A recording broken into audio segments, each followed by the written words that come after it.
Tepat saat peringatan HUT ke-495 Kota Jakarta pada Rabu 22 Juni, Gubernur DKI Jakarta Anies Baswedan memamerkan sejumlah prestasinya. Anies membanggakan penyelenggaraan Formula E pada awal Juni lalu saat sidang paripurna di DPRD DKI. Tanya itu, Anies juga membagikan potret sejumlah infrastruktur yang dibangun saat masa pemerintahannya lewat Instagram.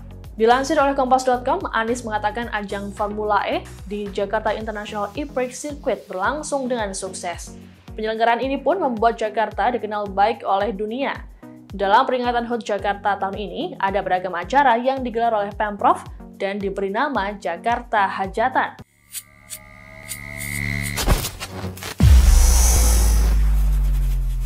Bismillahirrahmanirrahim. Assalamualaikum warahmatullahi wabarakatuh. Salam kedaulatan rakyat.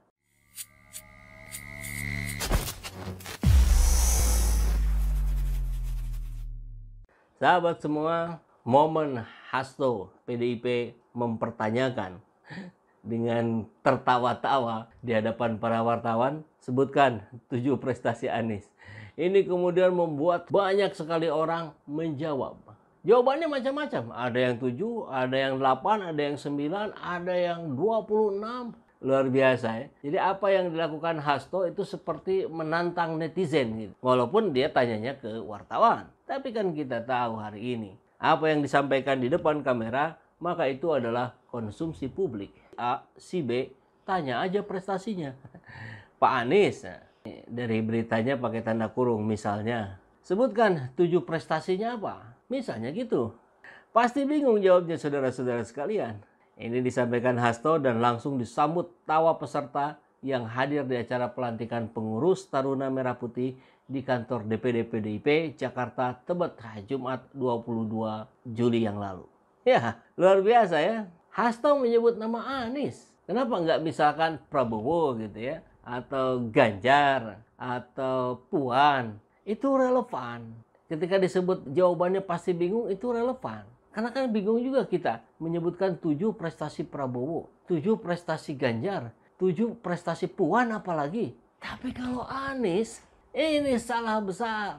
Karena sudah terpampang, sudah terpajang di mana-mana. Google sudah tahu. Jadi Hasto, Anda harusnya tanya ke Google sebelum Anda tanya ke peserta atau ke wartawan. Karena Google bisa menjawab itu semua. Bukan cuma 7, puluhan. Dan salah satunya yang menjawab adalah Guntur Siregar. Bukan Guntur Romli. Kalau Guntur Romli itu pasti mengiyakan apa kata Hasto. Tapi kalau Guntur Siregar, menarik ini. Dia adalah pendiri Projo. Mantan Sekjen Projo pertama. Jadi orangnya Jokowi yang menginisiasi pertama untuk memperjuangkan Jokowi. Dia menjawab pertanyaan dari Hasto itu. Kita lihat jawabannya. Anies mampu merajut kebangsaan, membangkitkan nasionalisme dan patriotisme dengan mengedepankan hak rakyat untuk hidup layak, tidak berjarak dengan kemakmuran dan keadilan. Itu kata Guntur. Dan ia menambahkan, Anies juga mendorong pluralitas atau keberagaman rupa agar cita-cita proklamasi kemerdekaan bisa dinikmati oleh semua anak bangsa tanpa kecuali. Anies seperti menjadikan itu sebagai master plan dari miniatur Jakarta yang maju kotanya, bahagia warganya. Ujar Guntur Siregar. Ya, kita tahu bahwa Pak Anies memang selalu mengedepankan kesetaraan. Ya, buktinya bisa kita lihat. Apa-apa yang dihasilkan oleh Anies Baswedan itu adalah peruntukan untuk semua. Bukan hanya untuk satu kalangan saja. JIS misalkan. Bukan hanya untuk main bola. Tapi juga bisa dipakai konser musik. Bisa dipakai untuk acara seminar. Bisa untuk dipakai acara arisan bahkan. Pak Anies sampai bilang begitu. Artinya siapapun boleh menggunakan. Ya, dan sejurus kemudian Guntur merinci 7 prestasi Anies menjawab pertanyaan Hasto. 1. Anies adalah pemimpin yang jujur dan sederhana, serta pemimpin yang paling dekat dan menjangkau dalam mewujudkan cita-cita proklamasi kemerdekaan. Ya, kejujuran, kesederhanaannya itu bisa tampak jelas di depan mata kita. Tinggal kita lihat saja apa yang dilakukan Anies dari hari ke hari. Beliau terbuka, transparan menyampaikan apa yang menjadi tugas-tugasnya. Dan bahkan bagi sebagian orang yang sudah pernah mendatangi rumah Anies, alhamdulillah saya salah satunya, itu nampak sekali. Luar biasa kesederhanaannya. Rumahnya bukan di perumahan elit, di perumahan biasa. Bahkan cenderung masuk ke gang. Karena kalau ada 2 mobil saja, itu udah nggak bisa. Hanya 1. Ya bisa dipaksakan 1 mepet gitu. Mepetnya pun mepet banget. Rumahnya juga sederhana. Nggak ada barang mewah. Seperti yang kita lihat di TV-TV rumah-rumah para pejabat ya. Kan apa yang dia tunjukkan untuk dirinya, apa yang dia tampakkan dalam keluarganya, itu kan menjadi cerminan bagaimana sosok profil kepribadiannya. Ya sederhana ya kita tapak dengan jelas gitu. Bukan pencitraan. Itu intinya. 2. Anies tidak pernah terlibat korupsi dan skandal-skandal aib dan memalukan serta kejahatan lainnya. Alhamdulillah, mudah-mudahan terus sampai ke depannya ya. Karena kita tahu kasus-kasus skandal, korupsi itu menerpa banyak sekali pejabat. Ya, baik yang ketahuan maupun yang tidak. Tapi Anies, dia membuktikan. Dia dituduh korupsi. Nggak ada. Dia dituduh melakukan main mata. Tidak terbukti. Iya, kita tentu tidak bisa melepaskan diri dari komen-komen negatif, dari framing-framing negatif. Apalagi kita tahu, ada yang kebakaran jenggot, ada yang kepanasan melihat moncernya elektabilitas Anies yang terus menaik. Ya kita tahu ya, di berbagai lembaga survei sudah mulai ada perubahan. Anies naik signifikan, Prabowo turun drastis, Ganjar stagnan. Tapi stagnan ini sebetulnya cenderung menurun. Kalau kita melihat hari-hari terakhir bagaimana hubungannya dengan PDIP masih juga belum membaik. 3. Anies berlatar belakang baik keluarga maupun dirinya sendiri sebagai pendidik dan bagian dari akademisi dan dunia intelektual. Ya kita tahu beliau dosen, beliau mantan rektor di Paramadina. Orang tuanya keluarga pendidik, bahkan kakeknya pahlawan nasional. Bibit, bobot, bebet, clear. Jadi kalau Anies selama ini dikalahkan oleh pencitraan dari pihak lain, maka saya kira ini saatnya untuk kita memunculkan citra Anies yang sebenarnya. Pencitraan sendiri sebetulnya tidak ada masalah ketika citranya sesuai dengan apa yang dilakukan dalam kehidupan sehari-hari. Tapi kan ini berbeda. Banyak sekali pejabat-pejabat yang hanya mengedepankan pencitraan tapi kinerjanya tidak menunjukkan hasil yang baik. Daerahnya malah masuk pada daerah dengan kategori provinsi miskin. Padahal itu ada di Jawa. Rakyat akan sadar sebentar lagi bahwa kinerja yang dilakukan oleh para pemimpinnya di atas sana itu akan dinilai dengan akurat oleh rakyat di bawahnya. Ya kita lihat. Hari ini media memainkan peranan penting. Dan tugas kita menyampaikannya pada halayak ramai, pada netizen, pada rakyat. Ini loh fakta yang sebenarnya. Anda mau pilih hanya sekedar dari pencitraan saja atau memang yang kinerjanya bagus? Kan begitu ya. 4. Anies pemimpin yang terbuka sehingga memiliki kinerja yang transparan, capable, dan akuntabel. Bahkan tagline-nya kan kolaborasi. Bayangkan, kolaborasi itu lebih dari sekedar kerjasama. Tapi bagaimana memainkan peran-peran penting dari setiap stakeholder yang ada, yang keunggulannya dimanfaatkan. Maka terciptalah sinergi. 1 tambah 1 bukan lagi 2, tapi bisa jadi 3, 4, atau 40, atau 400 bahkan. Ini yang dikerjakan Anies. Dan ini nampak dalam sorotan seorang pendiri Projo. Kan luar biasa. Kalau pikiran kita sudah mulai bisa dicernihkan, akan nampak, mudah kita melihat. 5. Anies figur pemimpin nasionalis religius dan religius nasionalisme. Ya kita tahu ya, beliau ada di tengah-tengah. Tempo hari kalau kita dengar beliau memberikan BOTI, bantuan operasional tempat ibadah, itu bukan hanya untuk masjid, tapi juga untuk gereja, vihara, dan seterusnya. JIS dipakai untuk Idul Adha, dipakai untuk kebaktian. Yang kita lihat, kesetaraan yang dikedepankan. Dan beliau selalu berbicara tentang optimisme, tentang bagaimana membangun negeri. Jadi bahasanya bahasa besar, idenya ide besar. Dan itu diturunkan menjadi sebuah gagasan, menjadi perencanaan, perencanaan diwujudkan dengan karya.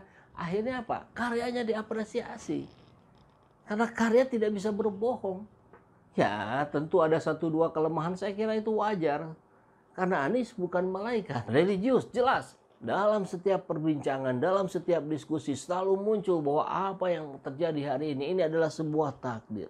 Bahwa apa yang terjadi hari ini adalah kekuasaan Allah. Dan kita hanya bisa berusaha dan berupaya. Tentu dengan doa yang kuat. Optimisme Anies didasarkan pada pemahaman religiusnya. Dan dia kedepankan adalah jiwa nasionalismenya. 6. Anies merupakan personal dan tokoh yang menjunjung tinggi prinsip-prinsip keberagaman dan pluralisme. Ya, saya kira ini sudah terjawab juga dengan penjelasan-penjelasan yang tadi. Bagaimana respon, bagaimana testimoni dari para pendeta, dari para pastor, dan yang lain-lainnya, itu positif semua. Mereka merasakan apa perlakuan Pemprov DKI Jakarta hari ini jauh lebih baik dibandingkan kinerja dari pemerintahan sebelumnya.